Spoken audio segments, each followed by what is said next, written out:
अध्याय 3 से हम पाठ कर रहे हैं गजेंद्र की प्रार्थना। श्लोक संख्या 2। श्री गजेंद्र उवाच। ओम नमो भगवते तस्मै यता एतच्चिदात्मकं पुरुषाय आदिबीजाय परेशाय धीमहि। श्रुति माता जी पढ़िए। गजेंद्र ने कहा, मैं परम पुरुष वासुदेव को सादर नमस्कार करता हूँ। ओम नमो भगवते वासुदेवाय। उन्हीं के कारण यह शरीर आत्मा की उपस्थिति के कारण कर्म करता है। अतएव वे प्रत्येक जीव के मूल कारण हैं।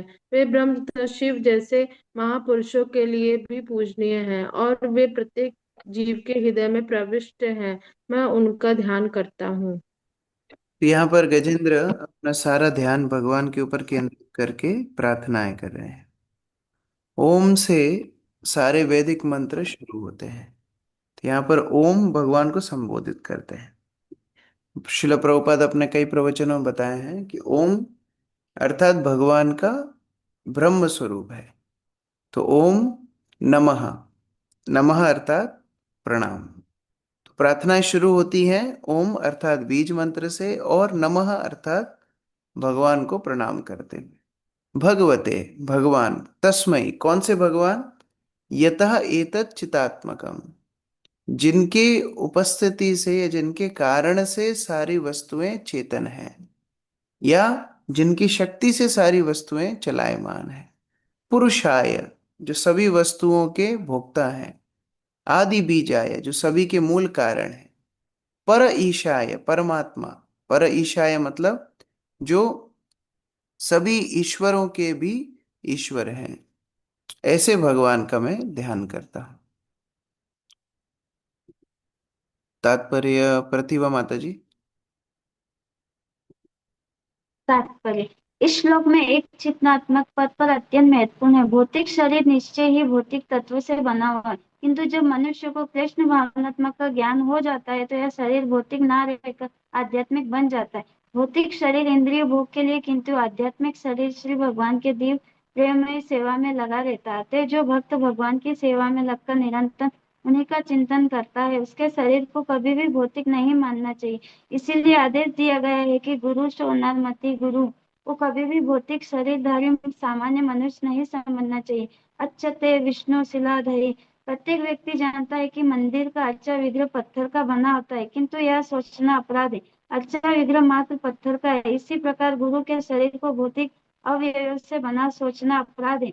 नास्तिक लोग सोचते हैं कि भक्तगण मूर्खतावश पत्थर की मूर्ति की पूजा ईश्वर के रूप में करते हैं और एक सामान्य पुरुष को गुरु के रूप में, किंतु तथ्य यह है कि श्री कृष्ण की सर्वशक्तिमान के अर्चा विग्रह की तथा तथित पत्थर मूर्ति प्रत्यक्ष पूर्ण पुरुषोत्तम भगवान की होती है और गुरु का शरीर प्रत्यक्ष आध्यात्मिक होता है। ऐसे शुद्ध भक्त को अनन्य भक्ति में लगा रहता है, दिव्य पद पर स्थिर मानना चाहिए। स सुगान समित्यान ब्रह्म भूताय कल्पते। अतएव हमें चाहिए कि हम पूर्ण पुरुषोत्तम भगवान को सादर नमस्कार करें, जिसकी कृपा से तथा तथित भौतिक वस्तु भी आध्यात्मिक कार्य में लग जाने पर आध्यात्मिक बन जाती है। बहुत महत्वपूर्ण सर्वप्रथम पॉइंट शिल प्रभुपाद बता रहे हैं कि भगवान की उपस्थिति से सारी वस्तुएं आध्यात्मिक होती हैं। अब भगवान की उपस्थिति से सारी वस्तुएं आध्यात्मिक होती हैं अर्थात जो भगवान को अपने हृदय में धारण किए हैं वो आध्यात्मिक हो गए हैं। जैसे हर जीव के हृदय में भगवान परमात्मा रूप से रहते हैं, लेकिन विशेषतः जो भगवान के भक्त हैं उनके हृदय में भगवान सक्रिय भगवत रूप में रहते हैं। दोनों में अंतर है। जैसे कण कण में भगवान विद्यमान है लेकिन अपनी शक्तियों के माध्यम से, लेकिन वही अर्चा विग्रह में साक्षात भगवान उपस्थित हो जाते हैं क्योंकि शुद्ध भक्त उनका आवाहन करते हैं। तो जहां भी भगवान स्वयं प्रस्तुत हो जाएंगे, जहां भी भगवान स्वयं प्रकट हो जाएंगे, उस स्थान को आध्यात्मिक मानना चाहिए। इसलिए गुरु के शरीर को भी आध्यात्मिक माना गया है। शुद्ध भक्त के शरीर को भी आध्यात्मिक माना गया है। अर्चा विग्रह को भी आध्यात्मिक माना गया है। तो बाहर से अगर दिखता है कि अरे ये तो पत्थर ही है, अरे ये तो साधारण मनुष्य है, ये अपराध हो जाएगा क्योंकि भगवान साक्षात उनके सानिध्य में, उनकी उपस्थिति में उपस्थित है। आगे पढ़िए परमवीर प्रभु। हरे कृष्ण प्रभु दंड प्रणाम। ओमकार प्रणव पूर्व पुरुषोत्तम भगवान की प्रतीकात्मक ध्वनि अभिव्यक्ति है। ओम तत्सत इति निर्देश ब्रह्म ब्रह्मण स्त्री विधि स्मृत। ओम तत् सत ये तीन शब्द तुरंत परम पुरुष का आह्वान करते हैं। एतयो भगवान श्री कृष्ण कहते हैं कि वे सभी मंत्रों के ओमकार है। प्रणव सर्व वेदेशु सारे वैदिक मंत्रों का उच्चारण तुरंत श्री भगवान को इंगित करने के लिए ओमकार से प्रारंभ होता है। उदाहरणार्थ श्री भागवतम का शुभारंभ ओम नमो भगवते वासुदेव से होता है। पूर्ण पुरुषोत्तम भगवान वासुदेव एवं ओंकार प्रणव में कोई अंतर नहीं है। हमें समझने में सतर्क रहना चाहिए कि ओंकार किसी निराकार का सूचक नहीं है। निर्देश इस श्लोक के तुरंत ओम नमो भगवते आया है। पूर्ण पुरुषोत्तम भगवान एक व्यक्ति हैं। इस तरह ओमकार परम पुरुष का स्वरूप है। ओमकार का अर्थ निराकार नहीं होता, जैसा कि मायावादी चिंतक मानते हैं। पुरुषा शब्द ये यहाँ यह स्पष्ट रूप से व्यक्त है।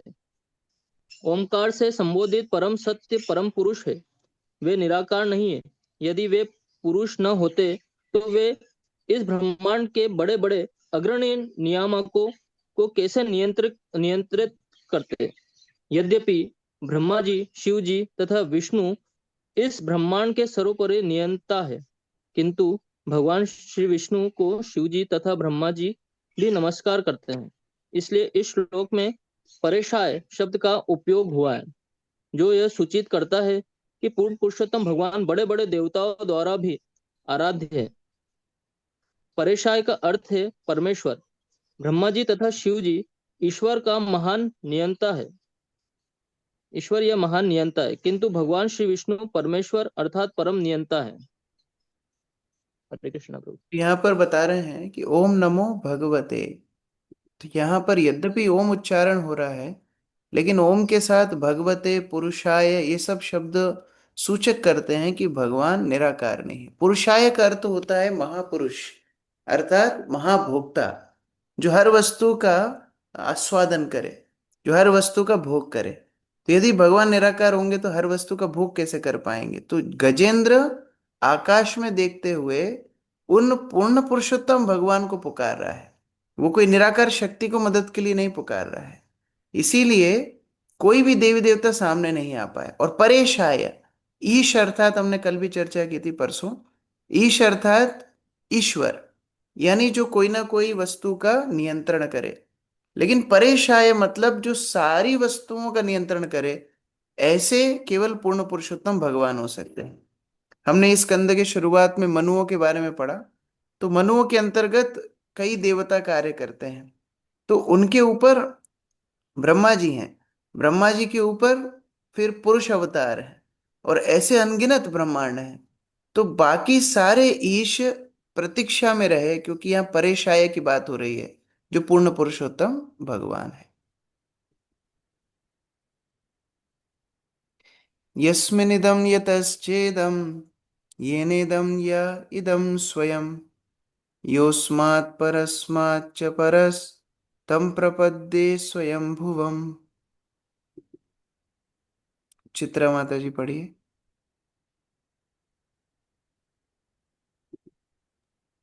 हरे कृष्णा प्रभु जी।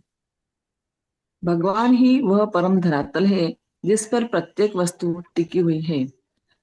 वे वह अवयव है जिससे प्रत्येक वस्तु उत्पन्न हुई है, तथा वे वह पुरुष है जिसने सृष्टि की रचना की और जो इस विराट विश्व के एकमात्र कारण है। फिर भी वे कारण कार्य से पृथक है। मैं उन भगवान की शरण ग्रहण करता हूँ जो सभी प्रकार से आत्मनिर्भर है। हरे कृष्ण। इधर भी बहुत सारे गुण बताए गए हैं। यस्मिन इदम यतः, यस्मिन मतलब जिनसे, इदम, इदम मतलब ये भौतिक संसार, यतः आता है, ऐसे भगवान को मैं प्रणाम करता हूँ। ऐसे भगवान, येन इदम या इदम स्वयं, जिनसे ये सारा भौतिक संसार केवल आता ही नहीं है, ये सारा संसार का पालन भी जिनसे होता है। और जो स्वयं भगवान भौतिक संसार के परे रहते हैं। हमने एक और उदाहरण चर्चा किया था माता का। माता शिशु के विषय में सब कुछ जानती है, क्योंकि शिशु माता से आता है। लेकिन शिशु सब कुछ माता के बारे में जाने, ये संभव नहीं है। जितना माता अपने आप को शिशु के सामने प्रकट करेगी, उतना ही शिशु माता को जान पाएगा। जगदीश्वर प्राण प्रभु।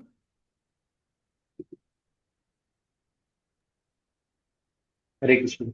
भगवत गीता 1.4 में भगवान कहते हैं, मया तद्विदं सर्व जगत व्यक्तमूर्तिना, मैं भगवान ही, किंतु सभी किंतु सभी कुछ मेरी शक्ति पर निर्भर है। जिस प्रकार मिट्टी का पात्र मिट्टी पर निर्भर रहता है, जिस स्थान पर मिट्टी का पात्र टिका रहता है, वह भी मिट्टी है। यह मिट्टी का पात्र कुम्हार द्वारा बनाया जाता है, जिसका शरीर मिट्टी का बना होता है।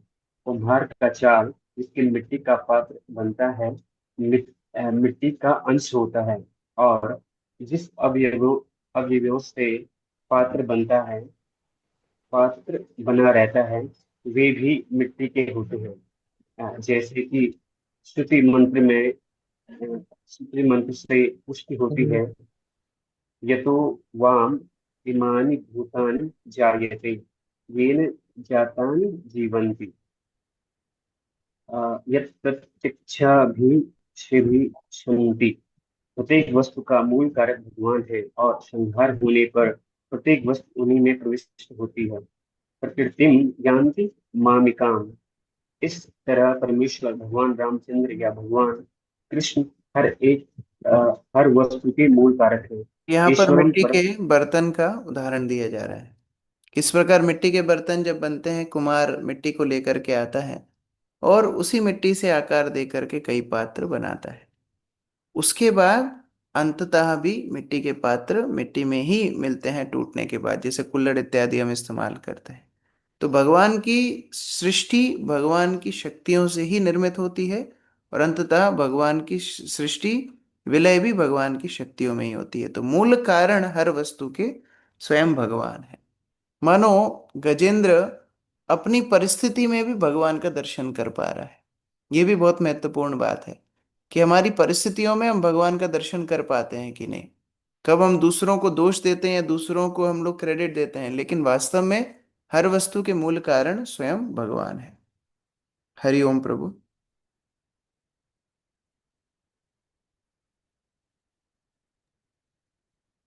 इस गोविंद नाम से प्रसिद्ध कृष्ण परम नियंता है। उनका श्लोक पढ़ो। सभी ईश्वर परम कृष्ण सच्चिदानंद विग्रह अनादिराज गोविंदम सर्व कारण कारणम। गोविंद नाम से प्रसिद्ध कृष्ण परम नियंता है। उनका शरीर नित्य आनंदमय तथा आध्यात्मिक है। वे सबों के उद्गम है, उनका कोई अन्य उद्गम नहीं है, क्योंकि वे समस्त कारणों के मूल कारण है। भगवान हर वस्तु के कारण है, किंतु उनका कोई कारण नहीं है। सर्व खल्विदम ब्रह्म मतस्थाने सर्वभूतानि न चाहम तेष्वस्थिता। यद्यपि भगवान सब कुछ है, किंतु उनका व्यक्तित्व विराट विश्व से पृथक है। यस्वात्मनीदं निजमाययार्पितं, क्वचिद् विभातं क्वच तत्तिरोहितम्, अविद्दृक्साक्षि उभयं तदीक्ष्यते, सात्ममूलोऽवतु मां परात्परा।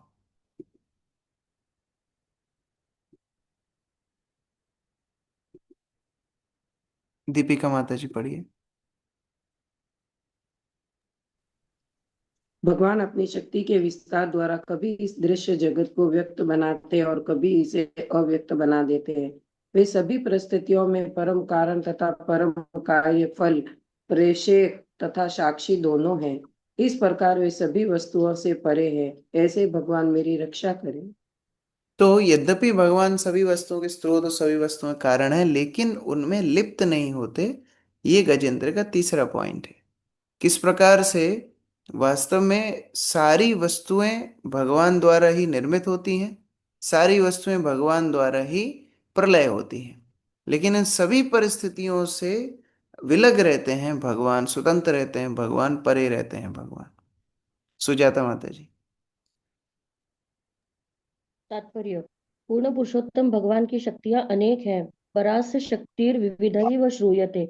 अतएव जब भी वे चाहते हैं अपनी किसी एक शक्ति का उपयोग करते हैं और इस तरह विस्तार करके इस दृश्य जगत की सृष्टि करते हैं। पुनः जब यह दृश्य जगत विनष्ट हो जाता है तो यह उन्हीं में आश्रय पाता है। फिर भी वे अच्युत सर्वोपरि प्रेक्षक हैं। वे किसी भी परिस्थिति में परिवर्तन रहित रहते हैं। वे मात्र साक्षी के रूप में सारी सृष्टि तथा संहार से पृथक रहते हैं।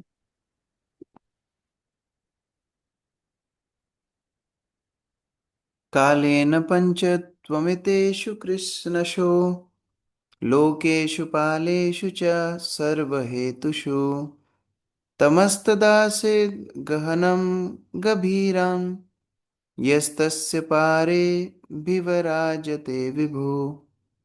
श्याम गोविंद प्रभु जी।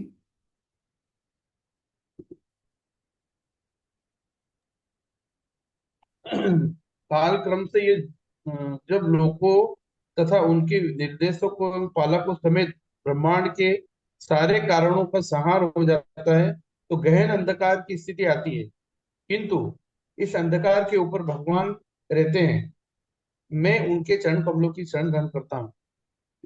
तो कोई अस्थायी रूप से शक्तिशाली पद पर हो सकता है, लेकिन उसकी श्रेष्ठता केवल कुछ समय के लिए भगवान द्वारा ही प्रदत्त रहती है।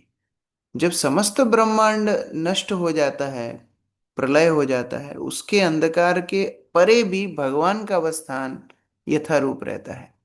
ऐसे भगवान के चरणों का आश्रय गजेंद्र ले रहा है। अभी अगर हम देखें तो एक पशु योनि में इस तरह का ज्ञान होना बहुत बहुत दुर्लभ है।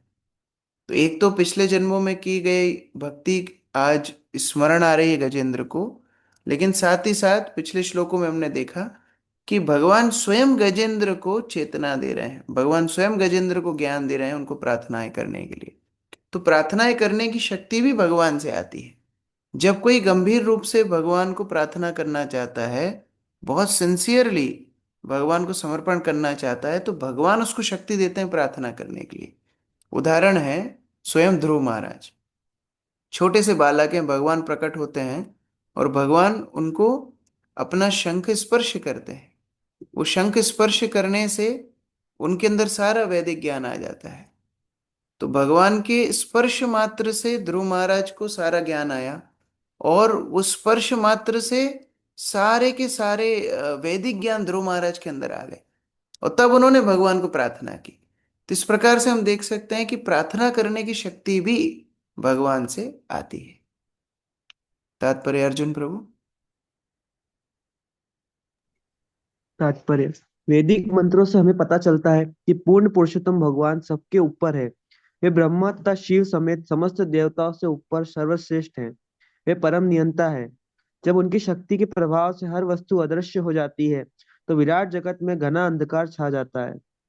किंतु श्री भगवान सूर्य प्रकाश है, जैसा कि वैदिक मंत्रों में पुष्टि हुई है। आदित्य वर्णम तमसः परस्तात। हमारा दैनिक अनुभव है कि जब हम इस धरती पर रात्रि के अंधकार में होते हैं तब भी सूर्य आकाश में कहीं ना कहीं सदैव चमकता रहता है। इसी प्रकार पूर्ण पुरुषोत्तम भगवान परम सूर्य की भांति सदैव चमकते रहते हैं, तब भी जब कालक्रम से समग्र विराट जगत विनष्ट हो जाता है। तो जब सूर्य अस्त होता है तो कोई ये नहीं बोलता कि सूर्य की मृत्यु हो रही है। वो हमारी दृष्टि से दूर जा रहा है, लेकिन कहीं और पर उदित हो रहा है। उसी प्रकार भगवान शाश्वत अपने स्थान पर स्थित रहते हैं। हो सकता है कभी कभी वो अपनी शक्तियों के माध्यम से, अवतारों के माध्यम से हमारे सामने प्रकट हो और फिर हमारे सामने से ओझल हो जाए।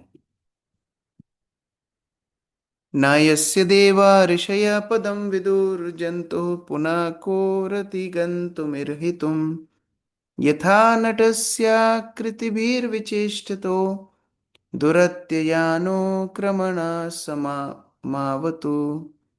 किरण माता जी पढ़िए। हरे कृष्णा।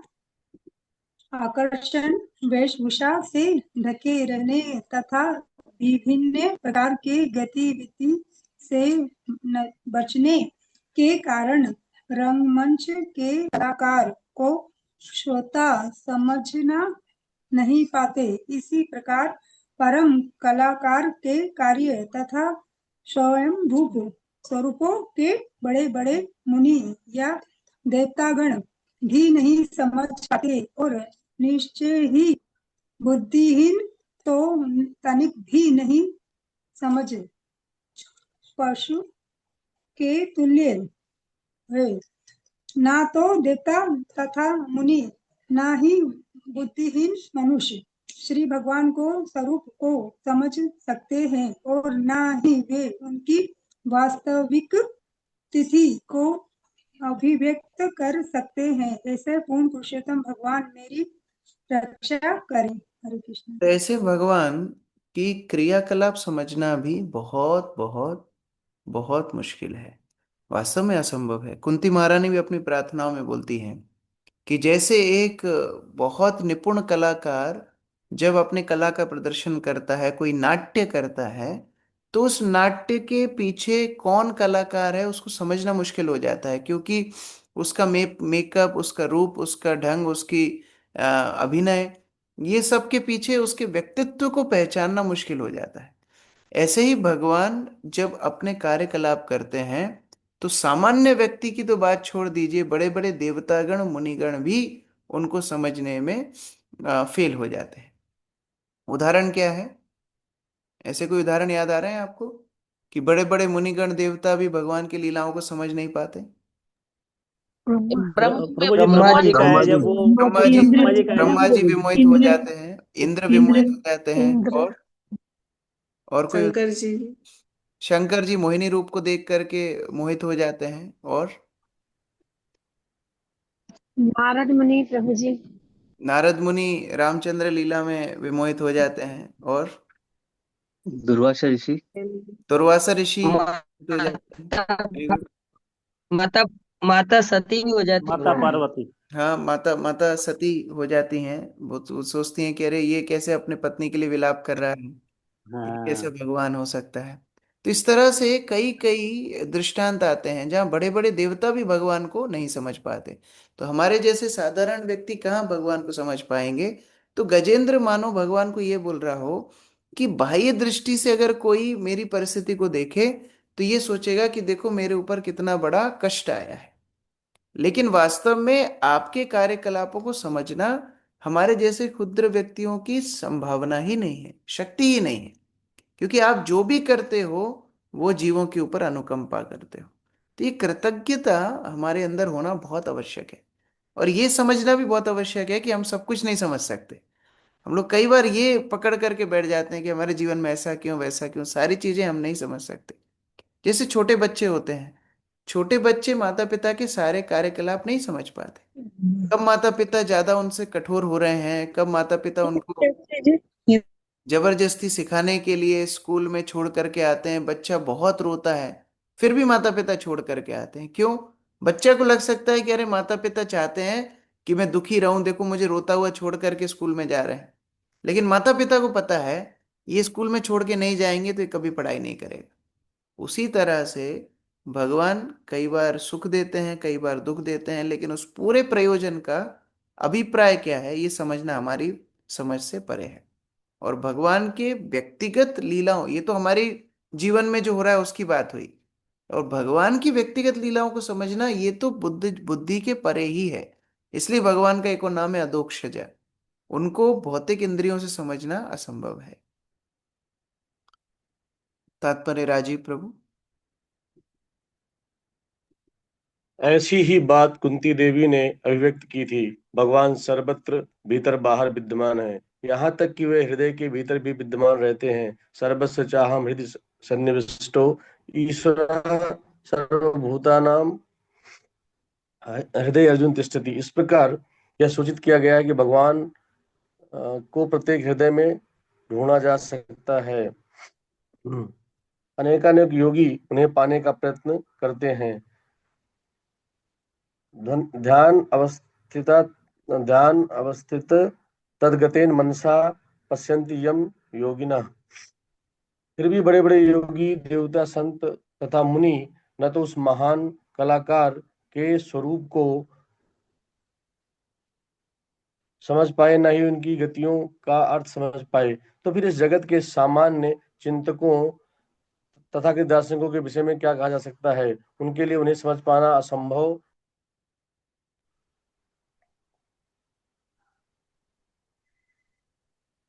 उनके लिए उन्हीं कथनों को स्वीकार करना चाहिए जिनका उपदेश वे हमारे बीच कृपा करके देते हैं। हमें भगवान रामचंद्र, भगवान कृष्ण तथा भगवान श्री चैतन्य महाप्रभु के वचनों को स्वीकार मात्र करना चाहिए और उनके पद चिन्हों पर चलना चाहिए। तभी उनके अवतारों के प्रयोजन को जाना जा सकता है। जन्म कर्म चमे दिव्यम योम ये वेति ततः त्यक्ता देहम पुनर्जन्म नैति मामेति सो अर्जुना। भगवत गीता 4:8। यदि भगवत कृपा से उन्हें कोई जान लेता है तो उसका इसी शरीर में भी तुरंत उद्धार हो जाएगा। तब भौतिक शरीर का कोई कार्य नहीं रह जाता। फिर शरीर जितने भी कार्य करेगा वह कृष्ण भावनामृत के कार्यकलाप होंगे। इस प्रकार मनुष्य अपना शरीर त्याग कर भगवत धाम वापस जा सकता है। हरे कृष्ण। अगर वास्तव में भगवान को जानने की इच्छा है तो भगवान जिस तरह उपदेश दिए हैं उस उपदेशों को समझना होगा। इसलिए माया मुग्ध जीवे नहीं स्वतः कृष्ण ज्ञान। जो माया मुग्ध जीव हैं, जो माया में बद्ध जीव हैं, उनको स्वतः अपने आप अपने बल से कृष्ण का ज्ञान नहीं होगा। अतएव कृष्ण कैलो वेद पुराण। इसलिए भगवान ने वेद पुराण दिए, शास्त्र दिए हैं। तो शास्त्रों का अध्ययन करके हम भगवान के विषय में थोड़ा बहुत जान पाते हैं, और वो शास्त्रों का अध्ययन करके गुरु के आदेशों को पालन करके धीरे धीरे धीरे अपना अनुराग भगवान के प्रति जागृत करते हैं। तो यहाँ पर गजेंद्र बहुत उच्च कोटि की प्रार्थनाएं कर रहा है। यहाँ पर अभी तक गजेंद्र ने कोई अपनी समस्या का वर्णन नहीं किया है। तो प्रार्थनाओं का प्रथम अंग हमेशा ग्लोरिफिकेशन होता है। तो जब भी हम भगवान के सामने जाएं, अपनी लिस्ट पहले नहीं बताना चाहिए। सबसे पहले भगवान का गुणगान, ये शिष्टाचार है। गुरुजनों के सामने भी जाकर के सबसे पहले अपनी कृतज्ञता अर्पित करना चाहिए। ये कृतज्ञता ही तो है जिसके जिसके वजह से भक्ति रूपी बीज हमारे हृदय में उगता है, बढ़ता है। तो इसलिए कृतज्ञता अर्पित करना भक्त का सबसे पहला कर्तव्य है, और वही गजेंद्र यहाँ पर कर रहा है। सारी प्रार्थनाओं का पैटर्न देखोगे, पैटर्न सेम है। सबसे पहले ग्लोरिफिकेशन या अपना ग्रेटिट्यूड, अपनी कृतज्ञता को भक्त अभिव्यक्त करता है, और उसके बाद फिर जो भी बात करनी है वो संक्षिप्त में की जाएगी। हरे कृष्ण। ग्रंथराज श्रीमद् भागवतम की जय, श्री प्रभुपाद की जय। तो जो लोग परसों नहीं थे क्लास में या सुन नहीं पाए होंगे, हम लोगों ने थोड़ा सिस्टम चेंज किया। अभी हैंड रेस का सिस्टम नहीं है क्लास में। तो जिनकी वीडियो ऑन रहेगी उनको रैंडमली नाम लेकर के बुलाएंगे। तो अगर पढ़ने के इच्छुक हैं तो वीडियो ऑन करके बैठना है, और फिर किसी का भी नाम हम लोग रैंडमली अक्कड़ बक्कड़ बम्बे बो करके बुलाएंगे। हरे कृष्ण। यस, बसंत प्रभु। हरे कृष्णा प्रभु जी, धन्यवाद, प्रणाम प्रभु जी। मेरा दो प्रश्न है। एक है आश्रय से लेके एक प्रार्थना से। प्रार्थना में जैसे आपने बताया कि भगवान हमें शक्ति भी देते हैं, लेकिन उन बद्ध जीवों का क्या, जो हम जैसे जो इस अवस्था में भी नहीं है कि हमें प्रार्थना करना चाहिए, और करने वक्त मतलब कई बार ऐसा प्रयास करते फेल हो जाते हैं, तो कई बार प्रार्थना भी नहीं कर पाते, खुद ही हार जाते हैं। और दूसरा था प्रभु जी, आश्रय से जो आपने बताया था, उस आश्रय भी हम सोच पा रहे थे कि जैसे हम कैसे पता करें, मतलब कैसे इस चीज को जैसे हम अभी प्रभुपाद जी को और गुरु वैष्णव इंस्ट्रक्शन को फॉलो करने का प्रयास कर रहे हैं, लेकिन पूरा पूरा तो कर नहीं पा रहे। तो आश्रय में है या नहीं है, इसको और किस तरह से समझा? हरे कृष्ण। दोनों जो प्रश्न है संबंधित प्रश्न है। भक्ति इतनी स्वाभाविक है कि किसी भी परिस्थिति में भक्त भगवान को स्मरण कर सकता है, भक्त भगवान की भक्ति कर सकता है, भक्त भगवान के निकट जा सकता है। अभी कब ऐसा होगा? जब भक्त भगवान के ऊपर पूर्ण रूप से समर्पण होने का प्रयास करेगा, तब कोई भी बाह्य परिस्थिति भक्त को भक्ति करने से नहीं रोक सकती। और भागवत ऐसी उदाहरणों से तो भरी पड़ी है। आज गजेंद्र की स्थिति क्या अनुकूल है? पूर्ण रूप से प्रतिकूल है। 1000 वर्ष से जो युद्ध कर रहा हो, जो पूरी शक्ति जिसकी विहीन हो गई हो, जो जल में एकदम अपने प्राण छोड़ने वाला हो, उसको टाइम मिल रहा है ये स्मरण करने के लिए कि भगवान सर्व कारण कारण है। ये बात वो स्मरण कर पा रहा है। क्यों? क्योंकि भक्ति बाह्य परिस्थितियों से परे है। हम लोग अपनी भक्ति को बाह्य परिस्थितियों के ऊपर निर्भर कर देते हैं, ये हमारी समस्या है। तो इसलिए प्रयास करना चाहिए कि कम से कम हमारे जीवन में रेगुलरिटी हो। आश्रय का पहला एस्पेक्ट है हम शरणागत हैं कि नहीं। इसका एस्पेक्ट क्या है कि हम निर्देश पालन करने के लिए कितने गंभीर हैं। और गंभीरता का पहला लक्षण है कि हम रेगुलर कितने हैं। ये गंभीरता का पहला लक्षण है। जैसे कई भक्त मंदिर में सेवा करने के लिए आते हैं। एक भक्त हैं खत्री जी, शाम को 4 बजे 5 बजे आते हैं रोज, और फ्रूट्स बांटने की उनकी सेवा है। 4 बजे की जो ऑफरिंग होती है भगवान को, वो दर्शनार्थियों को बांटते हैं। अभी बारिश के समय उनके पास टू व्हीलर है, तो ऐसा एक भी दिन नहीं होगा कभी पुजारी 5 मिनट आगे पीछे हो सकता है, लेकिन उनका टाइम 5 मिनट आगे पीछे नहीं होगा। वो बारिश में भी छाता लेके आए, जैसे भी आए, वो 4 बजे मंदिर पहुंच जाएंगे, मतलब पहुंच जाएंगे। इसको बोलते हैं गंभीरता। और जब भगवान गंभीरता देखते हैं तो भगवान भक्त को और शक्ति प्रदान करते हैं, और बुद्धि प्रदान करते हैं, सामर्थ्य प्रदान करते हैं। तो बहुत सारे एस्पेक्ट्स हैं शरणागति के ऊपर। हम सेमिनार सुनते हैं, बहुत बड़ी बड़ी बातें सुनते हैं, लेकिन हमारे स्तर पर शुरुआत करने के लिए सबसे पहला एस्पेक्ट है हमारी रेगुलरिटी। हम नियम में बन रहे हैं कि नहीं, हम रोज करने का प्रयास कर रहे हैं कि नहीं। और अगर वो प्रयास हमारा चालू रहेगा तो वास्तव में हम देखेंगे कैसे धीरे धीरे हमको शक्ति। इसका पूछो, इसका प्रभु जी। यस अर्जुन प्रभु। हरे कृष्ण प्रभु जी। प्रभु जी, जैसे यहाँ पे हमने हम देख रहे हैं कि गजेंद्र पूर्ण शरणागत है भगवान के, और यहाँ पे वो प्रार्थना भी कर रहे हैं। तो प्रभु जी, जैसे कि देखा हमने, जैसे आपने बताया कि भगवान सभी कारणों के कारण है, तो लाइफ में जब भी सिचुएशन आती है तो हम भगवान की जो भी लीला है कि भगवान हमारे साथ क्या चाहते हैं, पर हम पूर्ण विश्वास उस पर नहीं कर पाते। हम सोचते हैं कि ये लाइफ में क्यों चल रहा है, इसका क्या रीजन है। हम कोशिश करते हैं खुद से जानने की। तो उस सिचुएशन में, उस टाइम में हम कैसे इस पे, भगवान पे पूर्ण विश्वास रख सकते हैं? देखो, जब किसी को बहुत ज्यादा बीमारी हो जाती है और वो जो भोजन करता है उसको उल्टी करने लगता है, तो फिर डॉक्टर क्या करते हैं, सलाइन लगा देते हैं। अभी वो प्राकृतिक रूप से नहीं खा पा रहा है तो उसको सलाइन के माध्यम से ग्लूकोज दिया जाता है। उसी प्रकार से हमारी बुद्धि हो गई है डिसीज्ड, हमारी बुद्धि हो गई कलुषित। हम नहीं सोच पाते हैं, तो फिर क्या करना चाहिए, डॉक्टर के पास जाना चाहिए, वरिष्ठ वैष्णव के पास जाना चाहिए। वो फिर सलाइन, मतलब वो फिर ऊपर से निर्देश देंगे, देखो इस तरह सोचो। आपके साथ अगर ऐसा हो जाता तो क्या होता। जैसे मुझे याद है, हमारा जब आईआईटी का एग्जाम था, तो एक मित्र का जिनका सिलेक्शन नहीं हुआ, बड़े दुखी हो गए थे। तो हम लोग उज्जैन आए थे, तो बड़े दुखी थे, मुंह लटका हुआ था। तो भक्ति प्रेम स्वामी महाराज को बताया, तो महाराज बोले देखो, तुम आईआईटी में जाते, वहां तुमको मच्छर काट लेता, डेंगू होके तुम्हारा मृत्यु हो जाती, तो क्या होता, अच्छा रहा तुम बच गए। तो दिमाग घूम गया उसका, अरे हाँ ये तो एंगल से मैंने सोचा ही नहीं। तो कई बार क्या होता है, हम नहीं सोच पाते, फिर भक्त लोग हमको सोचवाते हैं। तो इसलिए ये तो मैं मजाक की दृष्टि से बोल रहा हूँ, लेकिन गंभीर परिस्थितियों में भी भक्त लोगों के मार्गदर्शन में वो चेतना आती है कि कैसे हमारे जीवन में सब कुछ भगवान की कृपा है। और इसीलिए भक्तों का आश्रय बहुत महत्वपूर्ण है। अकेले रह करके भक्ति करना असंभव है। तो जब भी ऐसे विचार आते हैं कि अरे मैं नहीं सोच पा रहा हूँ, वरिष्ठ भक्तों के पास जा करके बैठना चाहिए, उनसे चर्चा करना चाहिए। और जब हम उनसे चर्चा करेंगे ना, हमारी प्रॉब्लम्स हमको बड़ी छोटी लगने लगेंगी। अरे ये प्रॉब्लम भी क्या प्रॉब्लम थी। क्योंकि भक्तों के संग में वो शक्ति है कि भक्ति करने का उत्साह मिलता है, और भौतिक संसार बड़ा छोटा और तुच्छ लगने लगता है। जय प्रभु। हरे कृष्ण प्रभु जी। प्रभु जी, मेरा प्रश्न ये है कि जैसे गजेंद्र, हमारी भी स्थिति ऐसी है कि गजेंद्र जो है मतलब जब वो जन्म लिया होगा, तो क्या वो जीवन भर भगवान को स्मरण करते थे, कि सिर्फ अंत काल में ही उस समय जब ऐसी परिस्थिति आई तब ही उनको ये स्मरण आया? तो मतलब हमारे को भी यही गजेंद्र की लगता है कि लीला जैसे से हमारे को आएगा भी। गजेंद्र की लीला से ऐसा प्रतीत होता है, ऐसा प्रतीत होता है कि वो इस जन्म में ज्यादा भक्ति नहीं किया, वो पूर्व जन्म में भक्ति किया।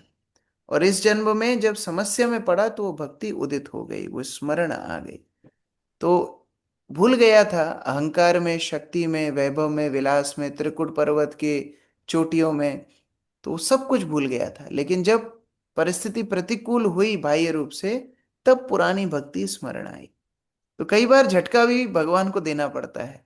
सब कुछ जब बहुत अच्छे से चलता रहता है, कुछ याद नहीं आता, फिर भगवान थोड़ा हिला देते हैं, समस्याएं दे देते हैं, तब भक्त को स्मरण आता है, अरे मैं क्यों गंभीरता से भक्ति नहीं कर रहा हूं। तो ये भी भगवान की कृपा है। कई बार भक्तों के जीवन में भगवान एकदम पैक कर करके भक्ति देते हैं, एकदम ठूस ठूस के भक्ति देते हैं। कैसे? समस्याओं के माध्यम से। तो जब समस्या, कई बार भक्त बोलते हैं, अरे प्रभु पहले बड़ा अच्छा था, अभी तो बड़ी समस्याएं समस्याएं, घर में समस्याएं, बिजनेस में समस्याएं, शारीरिक समस्याएं, कभी कमर दर्द नहीं करी अभी करने लगी, पैर दर्द नहीं करते थे अभी करने लगे, बीमार पहले नहीं होता था अभी होने लगा, साइनस हो गया, ये हो गया, वो हो गया, 50 चीजें हो गई। क्यों? भाई भगवान फोर्स कर रहे हैं गंभीर बनो। तो ये समस्याएं भी भक्त के लिए भगवान की कृपा ही है। कम से कम भगवान के भक्त इस तरह सोचते हैं। ब्रह्मा जी बोलते तेनुकंपा सुसुमिक्षमान। भगवान के भक्त हमेशा कृतज्ञ रहते हैं उनके जीवन में जो समस्याएं आ रही है। प्रफुल्ल प्रभु। प्रभु हरे कृष्ण, दंडवत प्रणाम। प्रभु ये जैसे अभी पहले पैरा में आया था जिसमें कि जो गुरु है उनके शरीर को, उनके उनकी भौतिक शरीर, उनके शरीर को भौतिक शरीर नहीं समझना चाहिए, वो आध्यात्मिक शरीर होता है। और जो जो विग्रह है वो पत्थर नहीं है, वो एक्चुअली में साक्षात भगवान है। तो अनडाउटली हम उनको पत्थर तो नहीं समझते, हमको पता है, हम उनको जब भी देखते हैं हमको उनको देख के आनंद आता है, हम उनको बार बार स्मरण करने की कोशिश करते हैं दिन में भी। पर ये भी नहीं आता कि वो साक्षात भगवान है। जब हम भगवान के सामने रहते हैं, हम विग्रह के सामने, तो ये फीलिंग नहीं आती कि हाँ भगवान सामने खड़े हुए हैं, या इनके प्रति वो आना चाहिए, या उनके प्रति वो नहीं आता है, या गुरु के वो हम सामान्य व्यक्ति नहीं मानते हैं। पर ये नहीं आता है कि हाँ ये मतलब ये इसको ये कैसे बढ़ाया जाए, ये कैसे होना चाहिए प्रभु, ये तो या ये कैसे आता है? जो जो व्यक्ति स्वयं व्यक्तिगत रूप से सेवा करते हैं, उनका दृष्टिकोण धीरे धीरे शुद्ध होता है विग्रहों के प्रति। विग्रह अपने आप को, जो सेवा करते हैं, उनके सामने अपने आप को प्रकट करते हैं सेवा के माध्यम से। तो अगर वास्तव में विग्रहों को, या गुरु के लिए, दोनों के लिए ये लागू होता है, उनके आध्यात्मिक स्वरूप को देखना है, उनके आध्यात्मिक स्वरूप का अनुभव करना है, सेवा उसकी कुंजी है, सेवा उसका सीक्रेट है। तो जब विग्रहों की कोई व्यक्तिगत सेवा करता है या गुरु की सही चेतना में, नहीं तो उल्टा प्रभाव भी होगा। अगर सही चेतना में सेवा नहीं करेगा तो वास्तव में अपराध करने लगेगा, तो फिर तो और दूर चला जाएगा। लेकिन सही चेतना में अगर विग्रहों की, गुरु की सेवा की जाए, तो उनके आध्यात्मिक स्वरूप को और ज्यादा पहचानने में उस शिष्य को मदद मिलेगी। कई बार बहुत ज्यादा हमारे सामने वस्तुएं होती हैं, आसानी से मिलती हैं, तो उनकी उनकी वैल्यू कम हो जाती है। जैसे मैं एक पुस्तक पढ़ रहा था, बड़ा फनी पास टाइम है। शिला प्रभुपाद एक दिन किचन में गए, एक भक्त कुकिंग कर रही थी, माता जी। तो प्रभुपाद ने उनको बोला क्या बना रही हो? तो पकोड़े बना रही थी। प्रभुपाद ने उधर से एक पकोड़ा उठा के खाया। तो माता जी प्रभुपाद को बताने लगी, प्रभुपाद आपने तो ऑफरिंग नहीं की, ऑफरिंग करके आपको खाना चाहिए था। प्रभुपाद ने दूसरा पकोड़ा उठा के खाया। तो माता जी, फिर प्रभुपाद ऑफरिंग ऑफरिंग नहीं की अभी तक आपने? तो फिर प्रभुपाद उनको बताते, तुमको ऑफरिंग करना सिखाया किसने? मैंने सिखाया। तो गुरु को निर्देश उल्टा नहीं देना चाहिए शिष्य को, ये तो पहली शिक्षा है। ये गुरु के अधीनस्थ शिष्य को रहना चाहिए। अगर गुरु को ही शिष्य सिखाने लगेगा, ये तो फिर आगे का प्रोसीजर तो सब गड़बड़ हो गया। जैसे मैथमेटिक्स में कभी हम आंसर लिखते हैं तो पहली स्टेप में 2 और 2 5 लिख दिया, तो नीचे तो आंसर गलत ही आने वाला है। तो तीसरी बार प्रभुपाद ने फिर एक पकौड़ा उठा के खाया। प्रभुपाद ने बताया, देखो गुरु का निर्देश मानना चाहिए। तो हमारे कैलकुलेशंस गुरु के ऊपर लगाना, हमारे कैलकुलेशन विग्रह के ऊपर लगाना, ये अपराध में परिणत हो जाएगा। लेकिन अगर सही चेतना से सेवा की जाए विग्रहों की, वो सेवा के माध्यम से विग्रहों का असली स्वरूप भक्त लोग देखते हैं। और इसलिए आप पुजारियों को देखो, उनकी चेतना दर्शन करने की अलग क्यों होती है? कि वो व्यक्तिगत सेवा किए हैं, वो विग्रहों के लिए दिन भर रात भर सेवा करते हैं, तो इसलिए उनकी चेतना अलग हो जाती है। तो धीरे धीरे धीरे भक्त लोगों को जो मंदिर आते हैं, कोई ना कोई सेवा विग्रहों की करना चाहिए। और छोटी हो, भले 2 मिनट की हो, वो सेवा के माध्यम से धीरे धीरे धीरे हमारा विग्रहों को देखने का, गुरु को देखने का एक नजरिया ही चेंज हो जाए। भुवन मोहिनी माता जी। हरे कृष्णा प्रभु जी, दंडवत प्रणाम। हरे कृष्णा। तो एक तो रियलाइजेशन था, 2-3 क्वेश्चंस थे। और जो आपने बताया, सॉरी मैं चल रही थी तो आप रही हूँ। यस माता जी। तो जो एक तो आपने बताया कि हमें कृतज्ञता व्यक्त करनी चाहिए, तो ये आपके लिए है प्रभु, ये सुबह सुबह आप भागवतम सुनाते हैं, अपना जपा का टाइम भी छोड़ करके हम लोग के लिए इतना कर रहे हैं।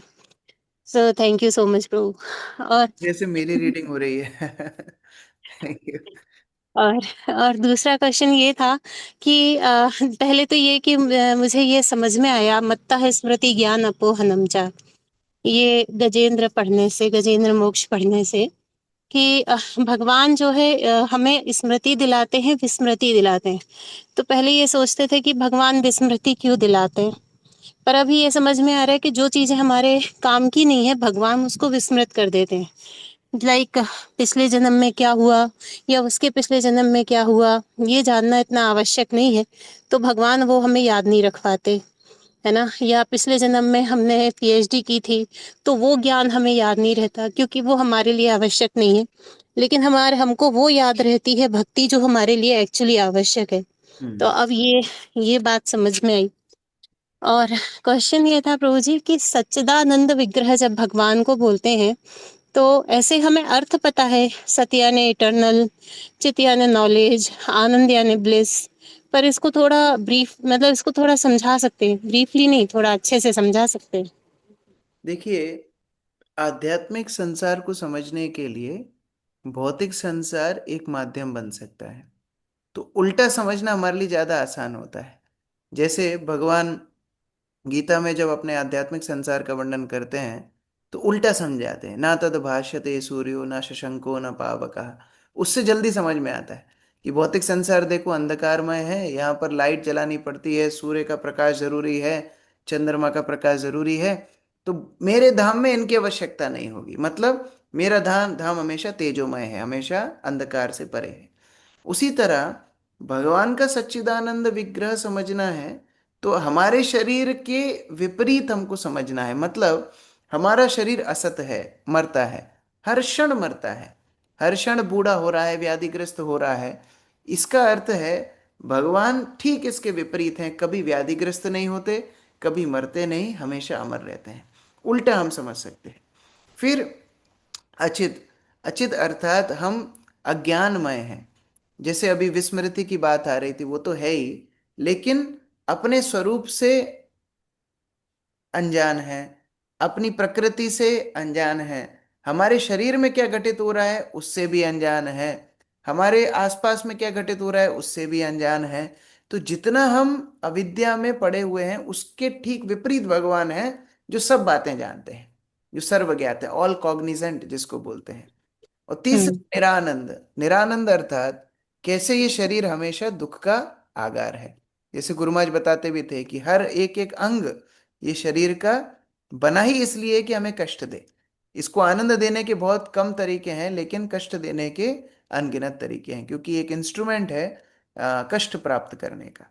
तो उसके ठीक विपरीत भगवान का शरीर, जिसका हर अंग भगवान को आनंद देने में लगा है।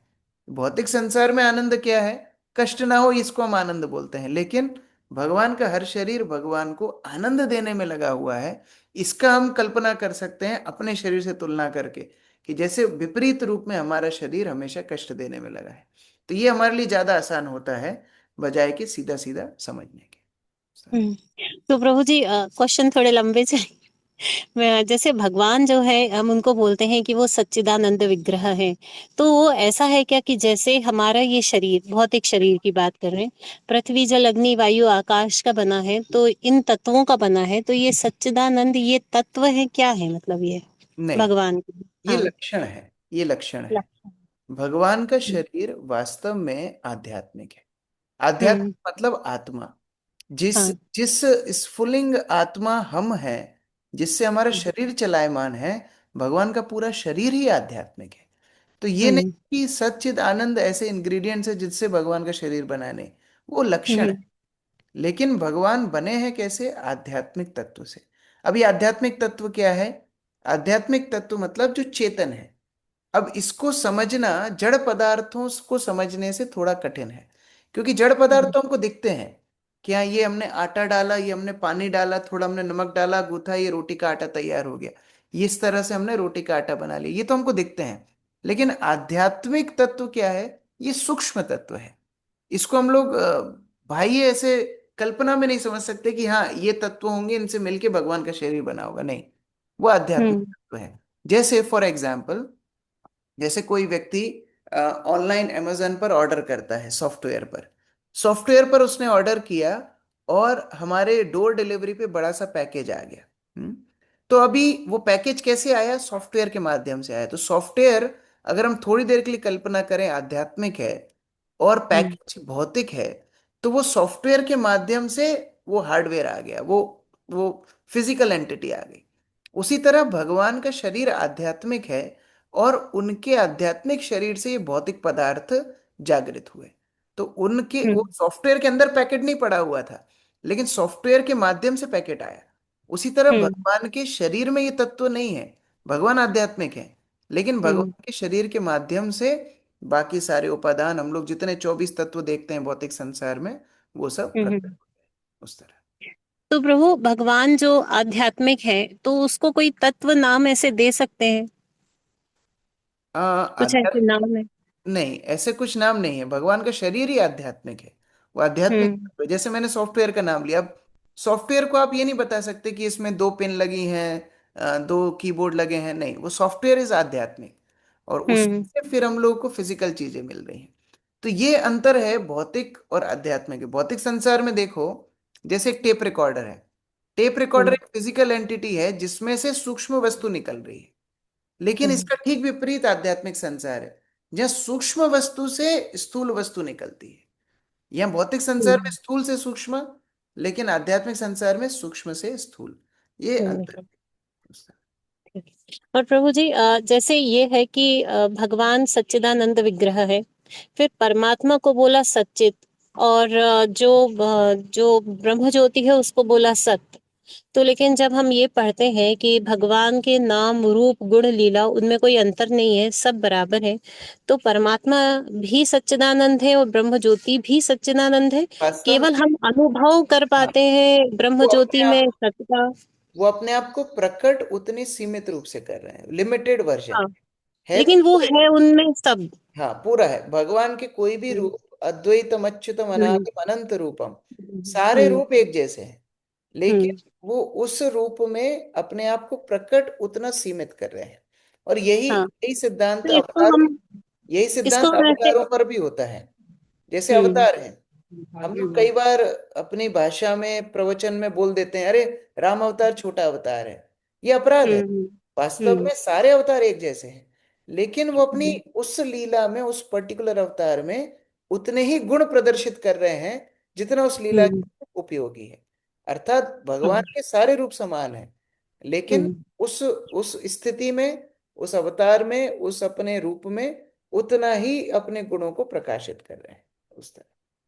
तो प्रभु जी, इसको हम ऐसे समझ सकते हैं कि ब्रह्म ज्योति के जब हम उस स्तर पर होते हैं तो हम केवल सत्य को अनुभव कर पाते हैं। जब हम परमात्मा स्तर पर होते हैं तो हम केवल सत्य चित्त को अनुभव करवाते हैं, और जब हम भगवान को समझते हैं तब हम सच्चित आनंद तीनों को अनुभव कर पाते हैं। ऐसा ऐसा पूरा डिजिटल बोलना गलत होगा, जीरो वन नहीं है। थोड़ा हाँ। चित, थोड़ा आनंद ब्रह्म स्तर पर भी होता है, हम्म बहुत सूक्ष्म। लेकिन वहां सत एस्पेक्ट ज्यादा होता है। हम्म। उसके बाद नहीं, परमात्मा। प्रभु जी, मेरा क्वेश्चन ये है कि हमारा अनुभव, हाँ, हम कितना हमारे अनुभव। अनुभव का ही बोल रहा हूँ। हमारे हाँ। अनुभव में भी हम्म सूक्ष्म एकदम थोड़ा सा आनंद ब्रह्म स्तर पर भी मिलेगा। उसको हम्म ब्रह्मानंद बोलते हैं। हम्म यद्यपि सेवानंद प्रेमानंद के कंपैरिजन में ब्रह्मानंद तुच्छ है, लेकिन फिर भी हम्म थोड़ा सा आनंद का अनुभव योग ब्रह्मवादी भी हम्म, करते हैं। फिर हाँ। परमात्मवादी के पास भी थोड़ा आनंद है, लेकिन सत और चित हम्म ज्यादा है। लेकिन जब हम्म, भगवत साक्षात्कार भक्त होगा, सच्चिद आनंद तीनों पैरामीटर फुल उसको एक्सपीरियंस होंगे उस तरह। ठीक है। थैंक यू सो मच प्रभु प्रभु। जी। हरे कृष्ण। हरे प्रभु जी। कृष्ण। यस, गौरी शंकर प्रभु। प्रभु जी, निवेदन था कि प्रभु जी रथ यात्रा में आया था प्रभु जी, तो हमें रुकने की व्यवस्था नहीं हो पाई प्रभु जी, ने बहुत प्रॉब्लम मुझे हुई प्रभु जी। हाँ, पहले से जब आप आएंगे पहले से भक्तों को बताना। हाँ, तो वो लोग पहले से आपका अरेंजमेंट करेंगे, तो ठीक है। कल भी आ रहा हूँ प्रभु जी, मैं सुबह। हाँ, तो पहले से वो प्रभु को, दक्ष संकर्षण प्रभु को बताना। इस बार रथ हम्म। यात्रा में 35,000 भक्त आए थे, मंदिर में अकोमोडेशन 100 लोगों का है। तो पहले से बताने से सुविधा होगी। ओके। जगदानंद प्रभु। हरे कृष्ण प्रभु, दंडवत प्रणाम। प्रभु जी, मेरा प्रश्न ये था कि अपन विग्रह को प्रणाम कर सकते, गुरु महाराज को प्रणाम कर सकते, अपने से बड़ों उनको प्रणाम कर सकते कि नहीं? सबको करना ही चाहिए। वैष्णव तो छोटों को भी प्रणाम करते हैं, क्योंकि नहीं, मेरा क्वेश्चन ये था जैसे रिश्तेदार में, हमारे रिश्तेदार में अपने से जो बड़े हैं उनको प्रणाम करना चाहिए। जो वो प्रभु जी जो बड़े हमको गाली दे, हमारे निंदा करे, उनको करना चाहिए। कोई बात नहीं, हमारा शिष्टाचार हमको निभाना चाहिए। देखो, वैष्णव दूसरों को शिक्षा देने के लिए जीवन जीते हैं। अगर वैष्णव दूसरों को सम्मान करना बंद कर देंगे तो ये संसार सीखेगा कैसे? तो इसलिए प्रहलाद महाराज का उदाहरण है। हिरण्यकशिपु मारने का प्रयास कर रहा है, फिर भी हाथ जोड़ करके हिरण्यकशिपु को रोज दंडवत प्रणाम करते थे। तो ये शिक्षा वैष्णव लोग हमको देते हैं, ऐसा आचरण हमको जीना चाहिए। रेखा माता जी। हरे कृष्ण प्रभु जी, श्रुति मंत्र क्या होता है? श्रुति अर्थात वेद। वेदों को श्रुति बोला गया है। दो तरह के आध्यात्मिक वांग्मय हैं, शास्त्र हैं, श्रुति और स्मृति। श्रुति शास्त्र अर्थात जो भगवान के शब्द हैं, आपुरुष्य शब्द हैं, ऐसे मंत्र, ऐसे शास्त्र जो साक्षात भगवान के मुख से निकलते हैं, उनको श्रुति बोलते हैं। श्रुति अर्थात उनको सुना गया, उनको किसी ने लिखा नहीं। भगवान ने ब्रह्मा जी को ज्ञान सुनाया, ब्रह्मा जी ने नारद मुनि को, नारद मुनि वेद व्यास इत्यादि, ये परंपरागत रूप से श्रुति सुना है, इसलिए वेदों को श्रुति बोला गया है। फिर स्मृति, स्मृति अर्थात भगवान उनके अवतार और उनके भक्तों की लीलाओं को जब कोई लिपिबद्ध करता है, उनको स्मृति शास्त्र बोला जाता है। जैसे पुराण, पुराण स्मृति शास्त्र हैं। जैसे इतिहास, रामायण महाभारत इत्यादि स्मृति शास्त्र है। दोनों को ही समान दर्जा दिया गया है, श्रुति और स्मृति। लेकिन फिर भी जो वेदवादी हैं वो श्रुतियों को ज्यादा मानते हैं स्मृति से। बोलते हैं इतिहास, ये लीला वीला हम ज्यादा नहीं मानते, श्रुति मंत्र जो भगवान के मुख से निकले। लेकिन भगवान क्या बोलते हैं? जन्म कर्म च मे दिव्यम, दोनों दिव्य हैं। मेरे कर्म और मेरे जन्म इत्यादि लीला, ये दोनों दिव्य हैं।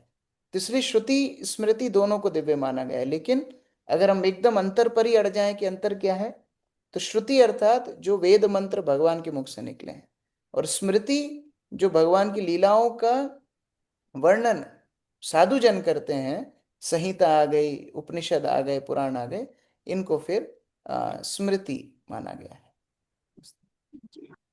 प्रभु जी, जैसे स्मरण, विस्मरण और ज्ञान के बारे में बात होती है, जब हम स्पिरिचुअल हो जाते हैं ये तब अप्लाई होता है, या जो मटेरियल वर्ल्ड में भी लोग हैं उन पे भी है चीजें कि उनको भी मतलब चीजें भूले में और ये सब ज्ञान देने? सब कुछ, चाहे कोई भक्त हो चाहे अभक्त हो, भगवान उनके स्रोत हैं। जैसे सूर्य भक्त के ऊपर चमके चाहे भक्त के ऊपर चमके, वो सूर्य भगवान की शक्ति है। उसी प्रकार से हमारी ज्ञान, हमारी स्मृति, हमारी विस्मृति, चाहे भक्त हो चाहे भक्त हो, दोनों भगवान से ही आते हैं। प्रभुपाद की जय, समवेत भक्त वृंद की जय।